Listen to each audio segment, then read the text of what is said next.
Stacy and Maya, do we know how much snow we're getting, given that this is a winter, how to keep warm in the cold?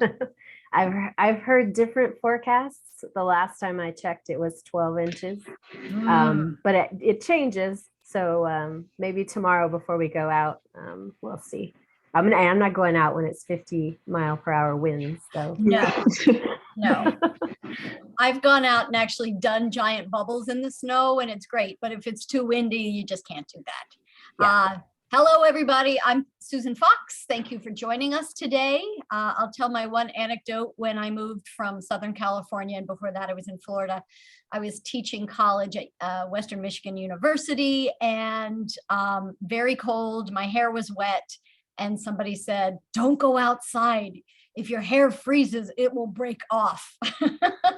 And of course, being from Florida and Southern California most recently, I had no idea if that was correct. It is not correct. So that's the first myth that we will talk about, is your hair will not break off. But we appreciate you joining us for this and perfect timing, playing outside this winter, how to keep your kids warm and toasty. I met up with Stacy and Maya last week on this webinar and thought, oh my gosh, Parksville Parents members need to see this. So that's where we are right now. I think the presentation will be 25 to 35 minutes, and then we'll leave time for questions. And Stacy and Maya will talk a little bit. I'll talk a little bit about the Parksville Parents Classifieds, where there's so many winter weather things right now that I keep approving.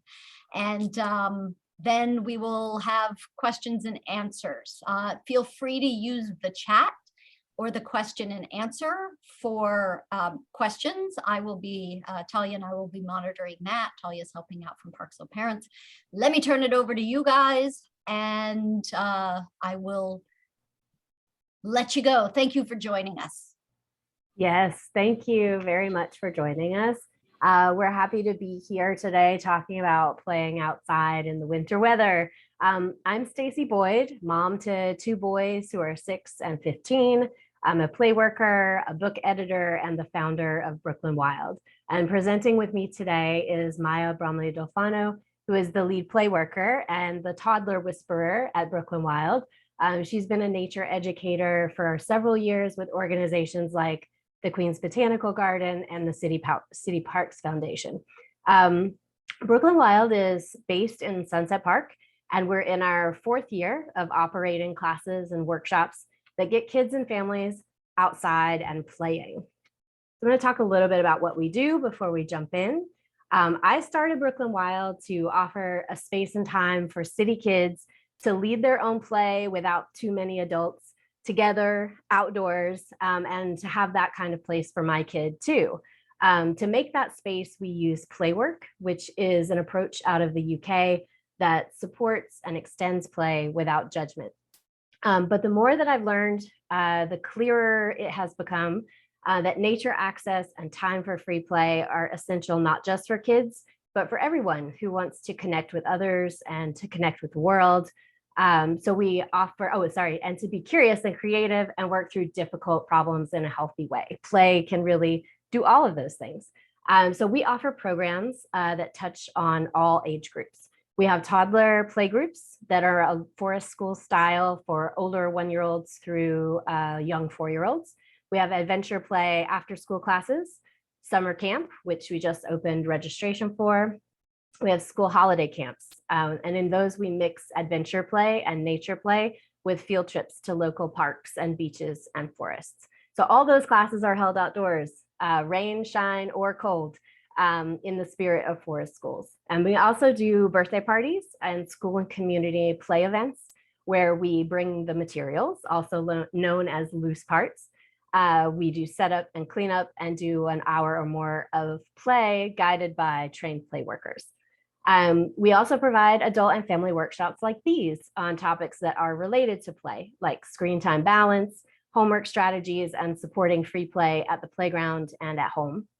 And finally, we offer consulting and professional development services to schools and educators around recess and using play and the outdoors in classrooms and workspaces.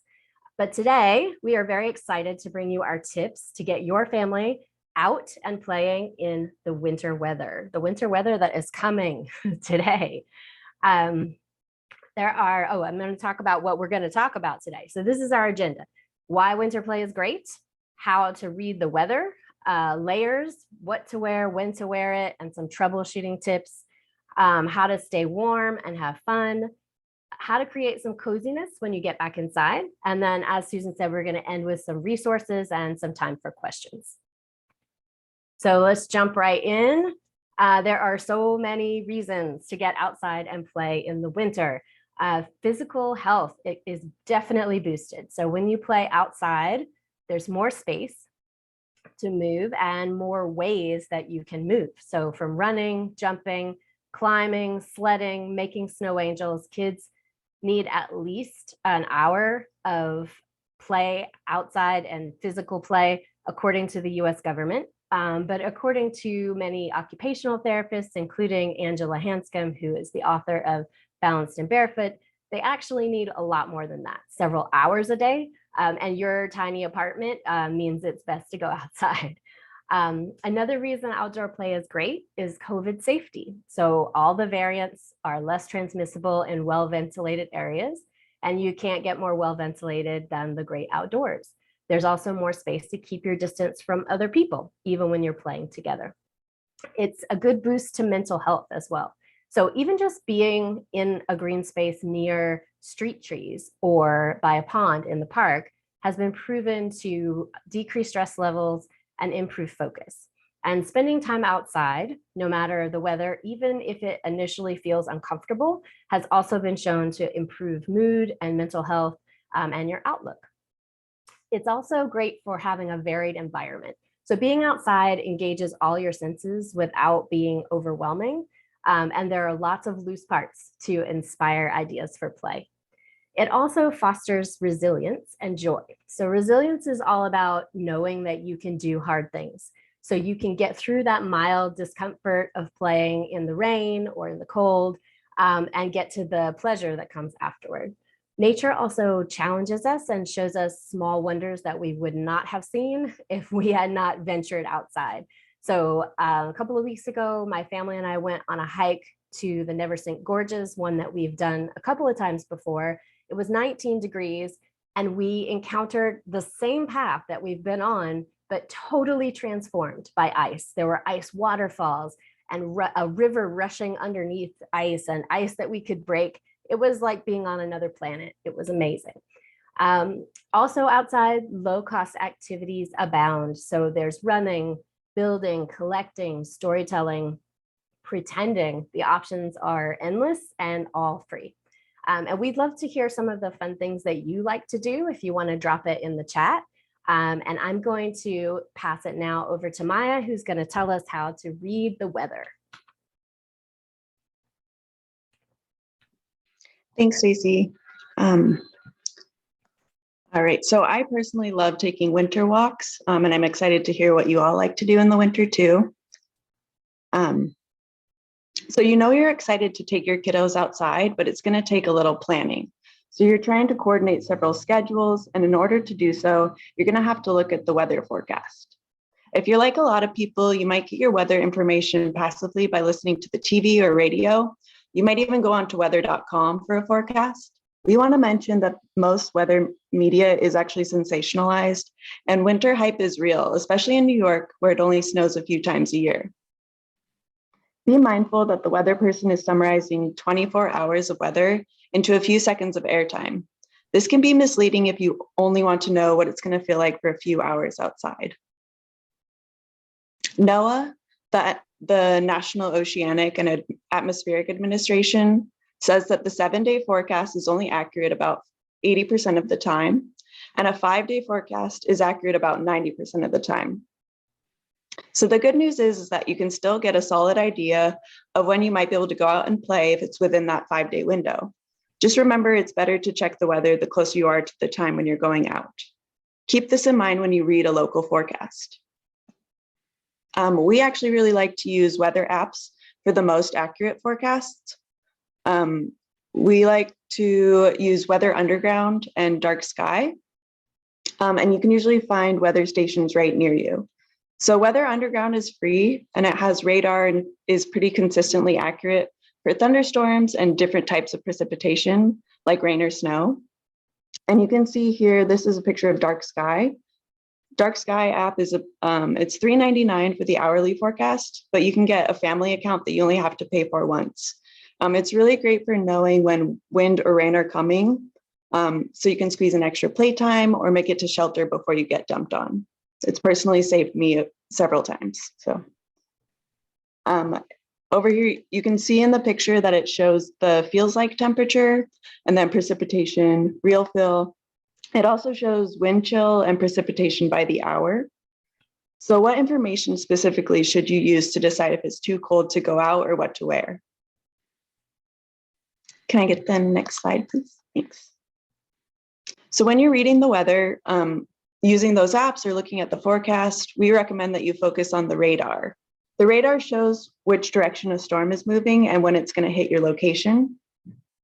And you can see in this picture that the radar, this is from Dark Sky app, it shows the storm by color with yellow, pink, blue, and gray. The pink and yellow represent the heaviest precipitation levels, and the blue and gray are the lighter rain, and it'll show you again by hour when it's going to rain the heaviest. We also like to focus on wind chill and dew point instead of just temperature. Wind chill is going to tell you exactly how it feels to be outside because of the cold air. And then dew point also affects the moisture in the air. So when this is high in the winter, it's going to make it feel colder outside. These two factors are going to tell you the real feel or the feels like, and this is what you want to keep an eye out for. You're going to want to dress for the real feel and not the listed temperature. You'll also want to look out for any weather advisories like a blizzard or a whiteout or any warnings about wind conditions. And that can help you decide if it's safe to take your kid outside or not.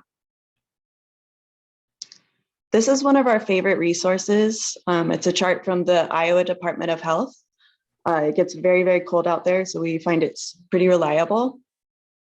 This shows when it's safe for kids to go out and play by looking at the wind chill and the air temperature. The red zones can be handled differently for different age groups.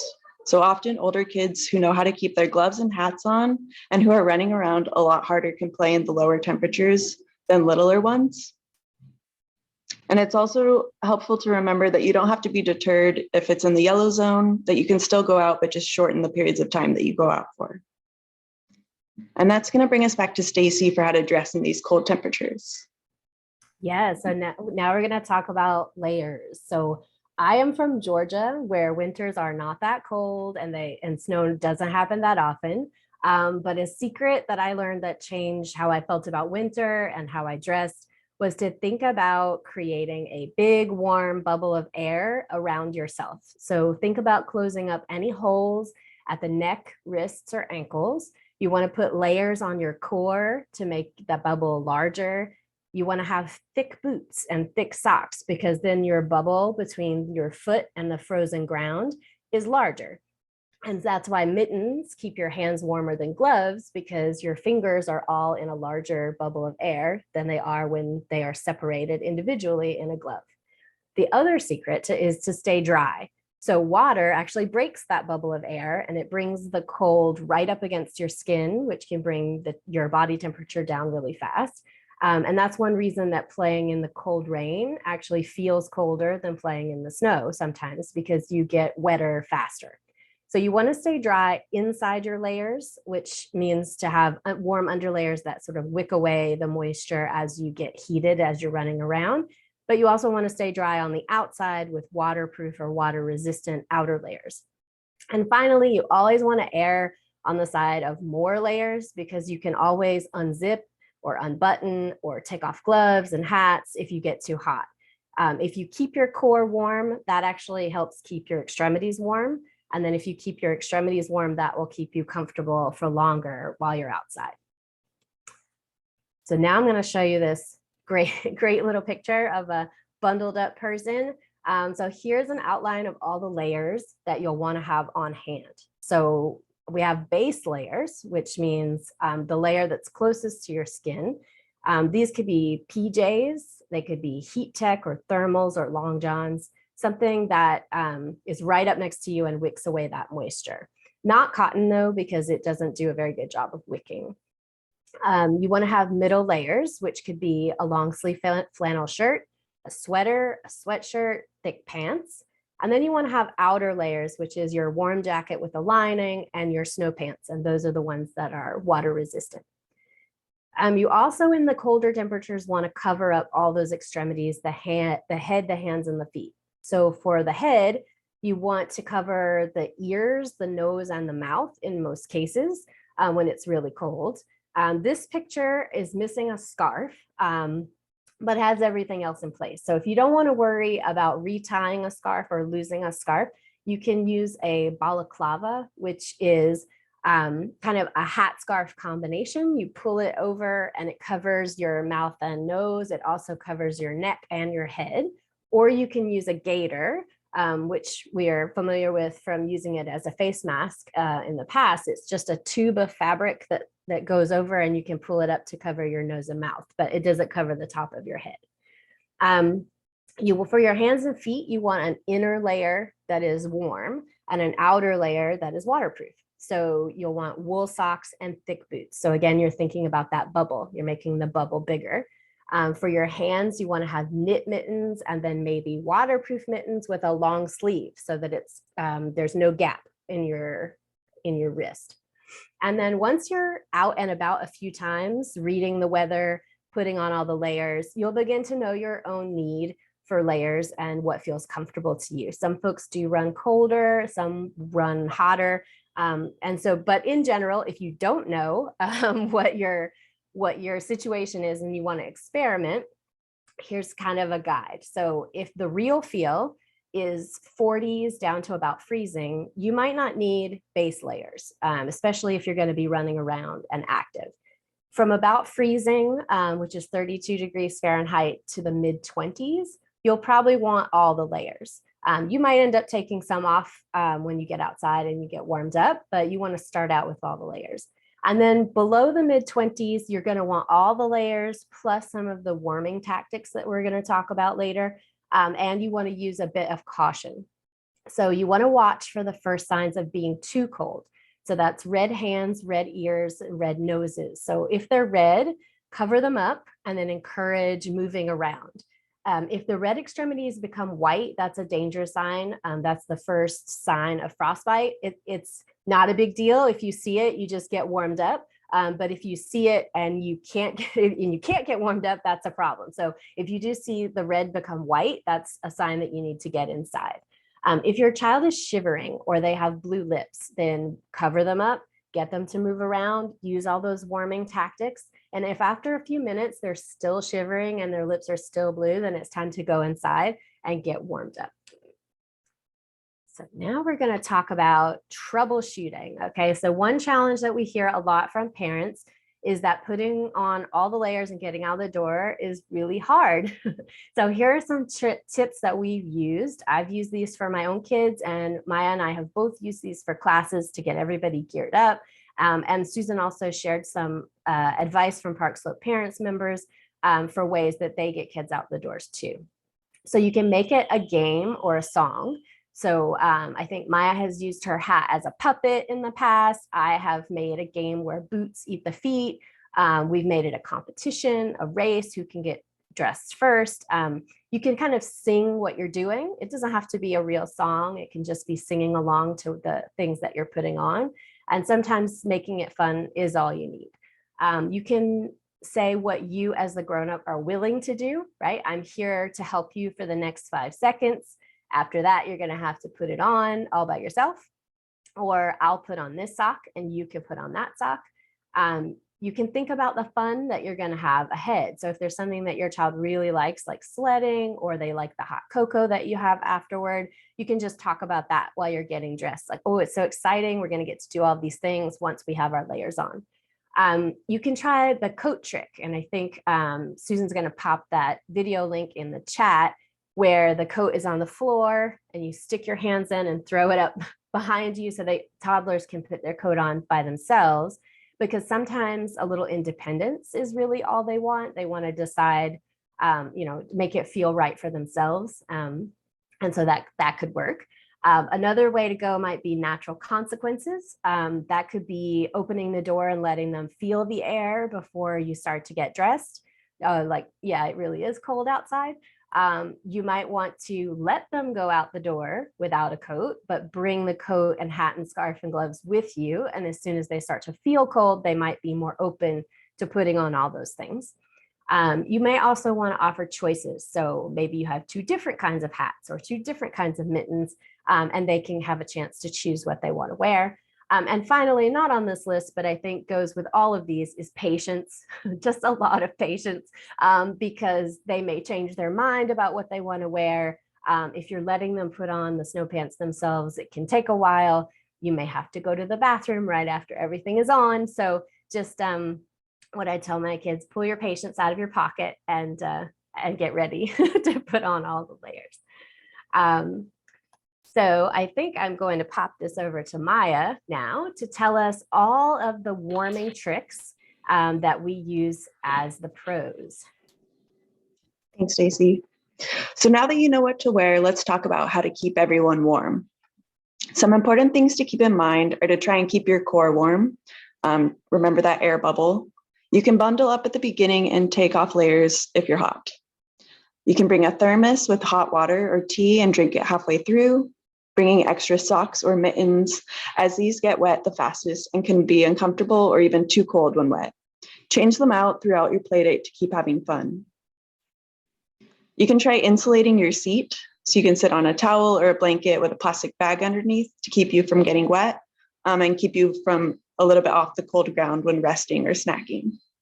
Remember to cover your head, as this is a place where you lose a lot of heat.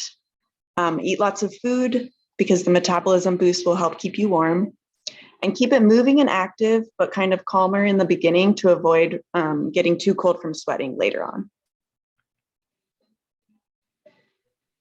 So you may feel a little intimidated, like you need brand new heavy duty or expensive gear to keep warm enough in the winter, but we've found ways that it's possible to keep extra warm on a budget and without having to get a whole new set of gear.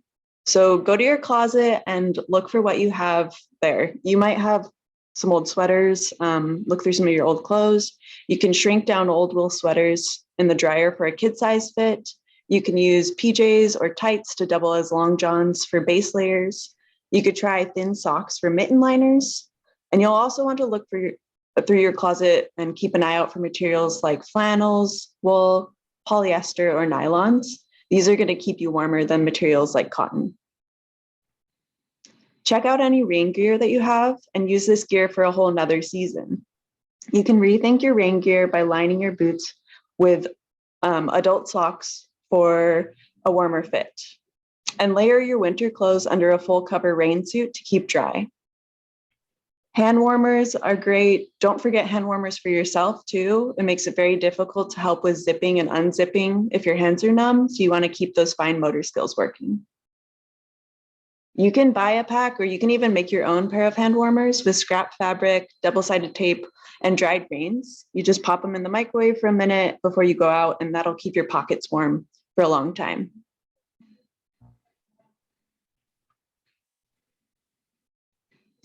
So winter sometimes gets a bad rep in the US, especially on the coasts and in the South. Maybe it's the layers that are a little more work. Maybe it's the winter hype and because it doesn't snow that often. Maybe it's because it gets a little uncomfortable in the cold when you're not dressed properly.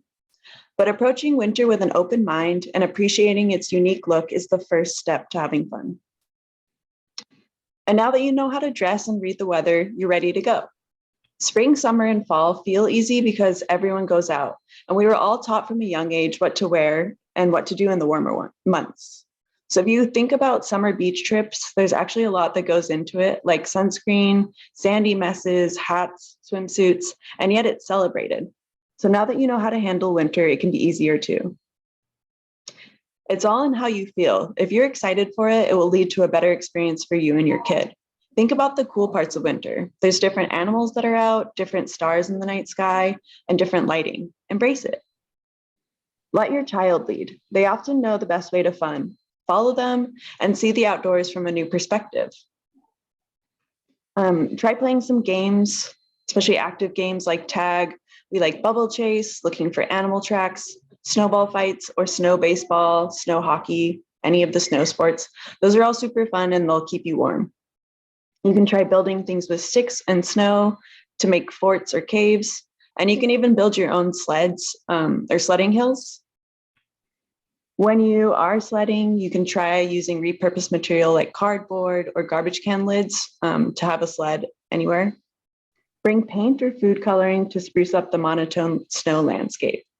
And get creative. Try making a snow bakery. You can make cakes, you can make snow cones. You can use old recycled yogurt containers or other kitchen utensils for some added fun. So this is a challenge, but as an adult, we recommend trying not to use your phone so much outside.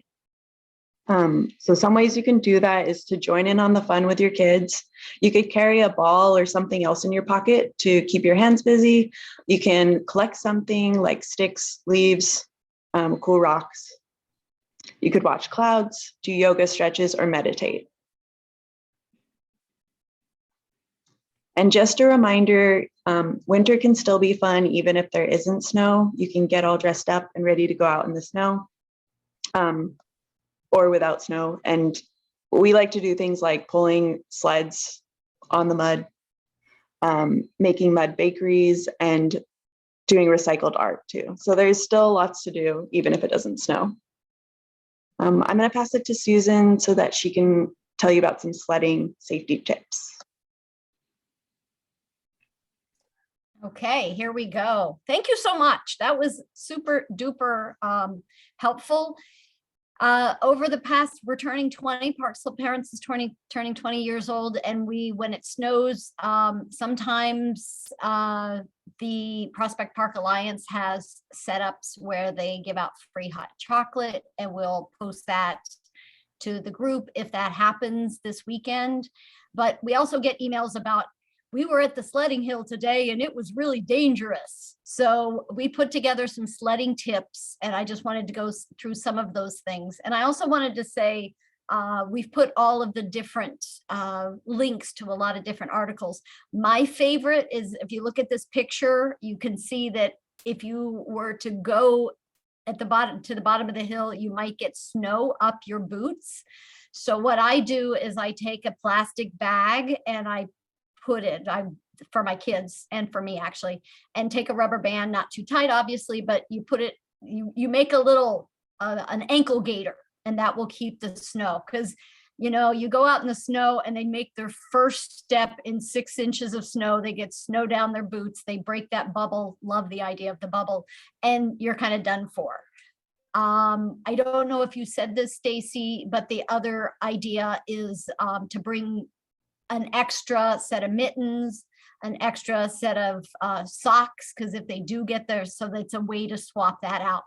But sledding safety tips, make sure your kids are going down the hill feet first. Make sure that when they get to the bottom of the hill, there's typically a natural way to go to the side and come back up the side, so they don't get run over. I think, Stacy, you were telling me that somebody was turned away, a parent was turned away from the sledding hill, got hit and got a concussion. So parents need to be safe as well. Sled in the clear areas. If you're on an inner tube, make sure your kids have a helmet. I'm not going to go through what happened to a friend of mine, but those wonderful, speedy inner tubes are super, super fast. So, and if you can, get a sled that you can actually steer. And sled in the daytime. I've heard some people sled at night, which sounds kind of fun, but is super dangerous. And if your sled breaks, and I've got some really fun pictures of some of the art people use in making snowmen with these broken pieces, but pick up the broken sleds, because if it's a safety hazard for people. So definitely get out there, get out in the snow. Can you go to the next slide, so then we don't have to. I also wanted to talk about how beautiful it is. A lot of times we stick to the slides, we stick to the playgrounds, and I think that that unfortunately is a way to miss out on a lot of really, really cool things that can happen. So I don't think I can annotate, can I? Or can, nope, I can't annotate. So, but this is a map of Prospect Park, and you see where the Vanderbilt playground is over on the left side, and this is the Well House Drive, and there's a new comfort station there, so you may recognize that. But if you go to the comfort station and then you walk to the right, that's what they call the peninsula, and it is magical. And not many people go there. It's my absolutely favorite place to go walking. So you go up through there and you can go back, and Smorgasbord is right where it says Terrace Bridge. That's where Smorgasbord is. But just walking through that whole area is a great place. Thank you. Oh, thank you very much. And it's not on, you can also go on the other side near Breeze Hill. But then if you go back underneath my favorite bridge, which I'll show you in a second, there's the Lull Water. And it's another beautiful place that you can go and explore. A lot of times that's where the swans are living and hanging out, and that's where they typically nest, is back in there. So I highly recommend that as kind of the hidden areas of Prospect Park that you may not know about. There's I'm trying to remember where they build the forts, and I think it's by the U and Peninsula, and there's typically forts that people have built, and you can add branches and sticks to. So next slide. Next slide. Who's doing the slides? There you go. So this is the bridge that goes over toward Smorgasbord. So that, just to give you a context of where that is, this is just a lovely, lovely place to walk. Again, not very many people there, but also safe. And I don't walk anywhere in the park by myself, just because I'd prefer to go with a friend. But it's a great place to go and take a walk. And this is part of the picture on the right is part of the peninsula after that last beautiful snow. If you have the ability to get out before like the masses of people go out, it's absolutely lovely to go out there and have a beautiful time. Gonna turn it back over to Stacy. All right. So yeah, favorite places are really a special way to enjoy winter. They look different than they do any other time of year, very magical. And then you're ready to go back inside and get cozy. And winter is a great time for that too, because it's a natural time to rest and relax and reset and snuggle. And it takes a lot of energy to play outside. It's invigorating, but then when you come back, the warming up really feels very special. So you can warm up slowly, take off all your cold and wet layers so that you don't have that water right next to your skin. You may want to make a little nest or home for your boots and coats, scarves and hats so that you don't have to put them all away into the closet every time you go out. I know our apartments in the city are very small, but you could make a spot by the door, at the entryway, or even in a corner of the living room using a towel or a mat so that your boots can stay out to dry, your snowsuits, and they're just ready and waiting for you when you're ready to go out again. You can reflect on all the fun things that you've done and the great magical things that you've seen, and get ready to have something yummy. I think yumminess is kind of an essential after you go out and play. Hot cocoa, popcorn, warm cookies, warm milk, tea with honey. In our classes, we have hot cinnamon tea and the kids really love it. So I think having something extra special, warm and tasty is a good tradition to have. And then it's a great time to snuggle up and slow down. You can have a good book, you could do a craft, you can do some independent play like Legos or block building. And you may notice that the play is quieter, calmer, and more independent after you've been outside in the winter. I don't know why that is, but I've seen it in my house. Like, it's just like people really want to rest, and they get into that reflection and quiet play on their own. And if you're adding a cozy routine to your winter outdoor play. It just gives it that extra special thing for your kids and will make everybody eager to get outside and play again. And I'm going to pass it back over to Susan, who has some great resources from Park Slope parents about all of these things that we've been talking about. Oh, Susan, you're on mute. It's not a Susan Fox webinar unless I go off mute or if I mute myself. So I put earlier in the chat, there is a great tea called Hot Cinnamon Sunset. I don't know if that's what they use at Brooklyn Wild. It's the best. I am just telling you, it's the best. And the other thing about getting warm and cozy, my favorite thing is a hot bath. When I was young, I went down to my mom's. I had a, 6-week-old baby. And I said, Mom, do you have a baby bath? And she said, what are you talking about? Just get in the bathtub with your baby. And so we don't still do that. The kids sometimes put their feet in the bathtub. They're 17 and 20. But we took baths for a long, long time together when they were toddlers. And it's a great way to stay warm. It's a great way to just connect with your kids. But the PSP classifieds, these are just a couple of things. There's great bargains on the classifieds. You think about how fast kids grow and you end up you go in the snow maybe 5 times and then the kids grow out of whatever you've bought. So here's a snowsuit that was $100 new and somebody put it up there for $15, and some bogs, which are expensive as well. Those are $75 new, and there they are for $30. So, and of course, you can get a lot of this stuff at the PSP clothing swap that hopefully will be happening again in March. If not, we'll probably do it outside like we did it in October in the behind the old stone house. So next slide. We won't belabor this because I've put them all, but we have there's no bad weather, just bad clothes, dressing kids. And it's people's different ideas of our bogs better, are an actual link. Some of those links I'm going to tell you are affiliate links, but a lot of them are just like, here's the direct link to polyprep. I can never remember what that is because I want to say polyprep, but you guys can help. Snow fun advice, little trick, pull your stroller backwards in the snow if you go through places. It just helps. I don't know why, but the stroller goes better backwards. And there's that link to the sled safety tips, winter in the city. And what Stacy mentioned earlier, the help for jacket drama and convincing kids to bundle up. We did, Stacy and Maya, have the question. My 7-year-old refuses to wear a hat to school and will only use a hood when he wants it. He says every hat is too high or too tight, even when we get an extra large. Should I get him earmuffs instead?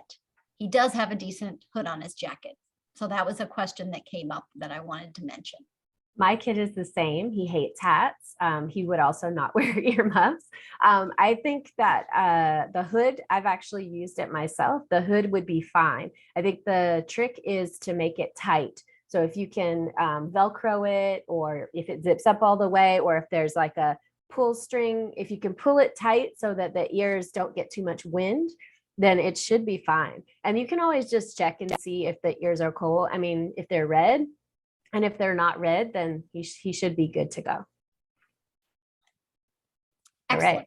I like your hood, Susan. Yes, I was demonstrating. I love it. It would actually need to be pulled tight.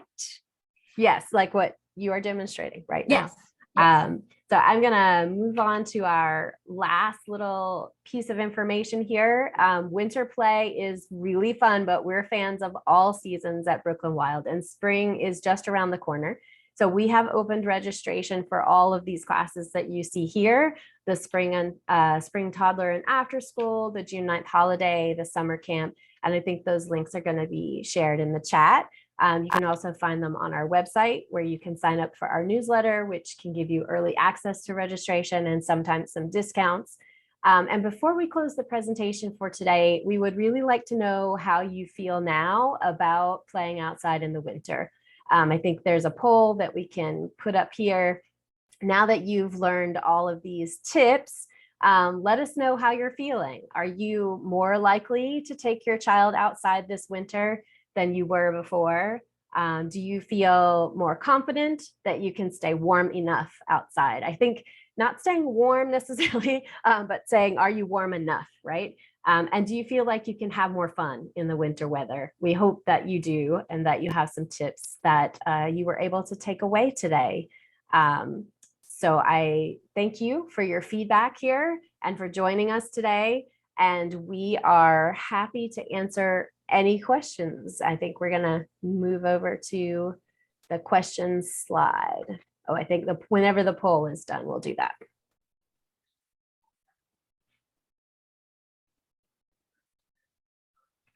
Okay, a couple more seconds to answer the poll.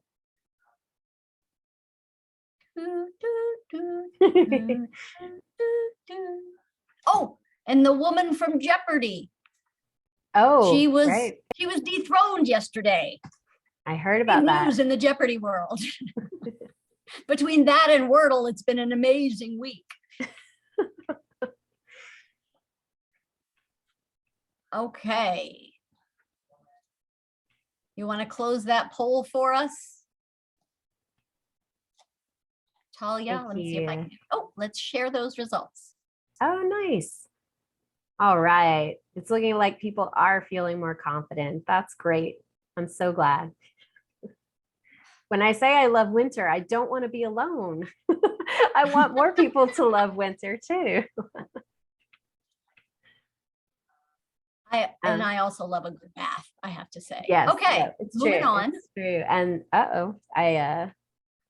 I'm trying to, there we go. Trying to click through to the last slide and it's not clicking for me. Okay, try again. There we go. All right. So now we're ready for Q&A.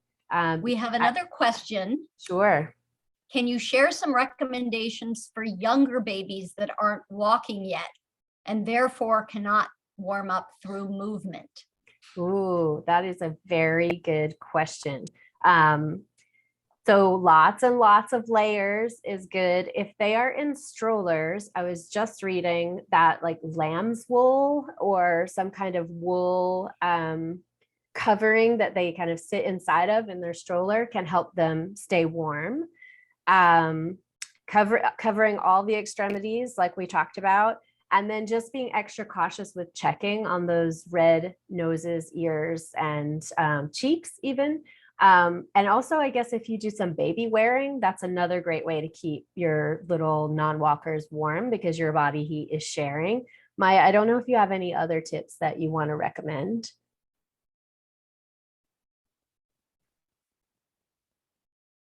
She might, but then she can't mute. There you go. Not at this point, but. Oh, okay.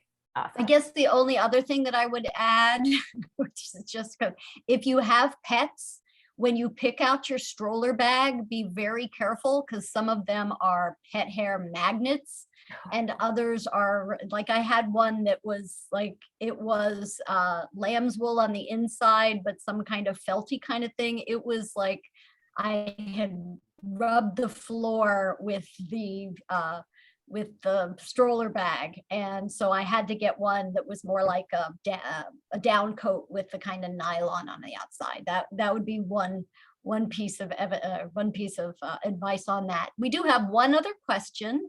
Do you have any tips for kids who refuse hats and mittens regardless of the temperature and won't put them on even when cold? It may be a sensory issue. We're not sure. Right. Yes. So we've had people who don't want to put on snow pants. They're too crunchy, or snow boots. They're too heavy. I can't run in them. And honestly, sometimes it takes a long time. And sometimes you might have to go inside. I think if your hands are red and they start to get white and they're not going to put on the gloves, you might have to call it. But you can play outside for, a half hour or so before you start to get into the danger zone. So it might be good to just try to get outside, and then over time, keep asking, keep trying, and see if they'll eventually want to put them on to stay outside longer. I mean, that's my advice, but feel free to jump in, Susan and Maya, if you have something else. Well, I was going to say my two daughters have something called Raynaud's. It's Raynaud's phenomenon. And it basically sucks because what happens is their hands either swell up, they turn white, they can turn purple, and it's something about blood flow. And it can happen in 50-degree weather. If they're just, they get cold, it's blood flow to the ears, the toes, the knees, the nose, and their body basically goes, and it says, we're not going to worry about the hands, we're going to protect the rest of our body. So if I have not figured out anything that can fix it, but be aware that it's not deadly, it's not going to kill your kid, but it may make it a much shorter experience outside. So I don't know if anybody has Raynaud's, if anybody has any ideas. Mittens with the little, did we talk about heat warmers a little bit? So, yeah, hand warmers. yeah, and actually I warmers. had one idea while you were talking, is that just putting your hands in your pockets can work too. I don't know if that's something they don't want to do, but if you had hand warmers in each pocket, and they can keep their hands in their pockets for a little while to warm them up, and then take them out to play in the snow, and then put them back in the pocket. My son, when he does not want to wear his gloves or mittens, will just do pockets for a while. So as long as they're comfortable and not in the danger zone, they can stay out for a long time doing alternate heating of the hands and then coming out and getting cold with the hands. Go ahead. I was going to say, I have to mention that my mother, who grew up in Oklahoma, her thing was, she said, well, after she walked uphill both ways in the snow for miles and miles, her mom used to bake potatoes in the oven, and they would walk to school with baked potatoes in the oven. And that's a great trick. Isn't that a great trick? And I asked her recently, is there, did you eat the potato for lunch? And she goes, I don't remember, but that might be a good, leave a little sour cream, and then so you were going to say something. I interrupted. I'm sorry. Oh, I was just saying about the babies, for the baby question, that all those tricks I think will work, but also don't be afraid to let your baby crawl around in the snow, because it can be a fun sensory experience for them. And if you're baby wearing, or if you're putting them back in the lamb's wool, they're not going to get too cold if you let them, crawl around for 10 or 15 minutes in the snow, in the crunchy snow. One more question for you guys, and that is, are you in Prospect Park? Are you in Sunset Park? Where are most of your classes and birthday parties and such? Yeah, so our classes are mostly in Sunset Park for the after school and the toddlers. For our summer camp and our holiday classes, we kind of go back and forth. So the entry point, the drop-off point is Sunset Park, and then we take field trips to Prospect Park and to other parks. And our birthday parties, we can go anywhere. So our events and birthday parties are very mobile, and our consulting, we do other schools outside of Sunset Park, but the classes are mostly in Sunset Park. Okay, just want to clarify that. Might be a Thanks. good reason to go to Sunset Park, which is we're real cool. Yeah. So for those of you still on, we should look at the Q&A one more time, but we will send a recording of this. We will send all of the resources that we've posted in the chat. We will also have the resources in the YouTube video. Let's see, refuse hats and mittens, consequences, follow up for younger babies, 14-month-old, not yet walking, but pulls gloves and hats off almost instantly. So have had not much luck. Any tips? Yeah, that is very true. So I think it would be the same kind of situation. Just hold on to those hats and gloves when you get outside. Let them experiment and get their hands cold, and then maybe say, oh, your hand is cold, you want to try it again? Sometimes if you offer it more than once, they'll be willing. I'm wondering if Maya might have a tip, because she has some of our younger kids keeping hats and gloves and mittens on when the parents say sometimes they can't. So I don't know, Maya, do you have any tips for that? Yeah, our toddlers are constantly pulling their mittens off, and it's a lot of just following them around and being patient. And I think I had one kid yesterday who realized that once he put his mittens on, he was like very into the feeling of being warm. So like focusing on that with them too, and getting excited about how you can still be warm even though it's out in the cold, and having replacements is really nice too. I think that's the biggest tip. Great. Okay. Any other questions? If this was helpful, pop it in the chat. I want to thank Stacy and Maya for your time and your energy and your fun photos. It makes me want to go out. I will probably be out tomorrow at like 7 a.m. If anybody wants to meet me, shoot me an email. It's susan@parksvilleparents.com, because it is so magical to go out into Prospect Park when it's snowing and when it's quiet. So so we'll close for now. I think we've got a lot of new information. I'm still loving the bubble idea. Don't break the bubble. It'll lead to unhappiness. So any other questions, pop them on Parksville Parents and we'll try to get them answered there. So yeah, somebody says they're excited about the coming storm. I am too. So, Me too. thank you so much. Yes, thank you, Susan, for having us. It was great. Thank you. Thanks. And good luck with the summer, spring and summer. Thanks. Thanks.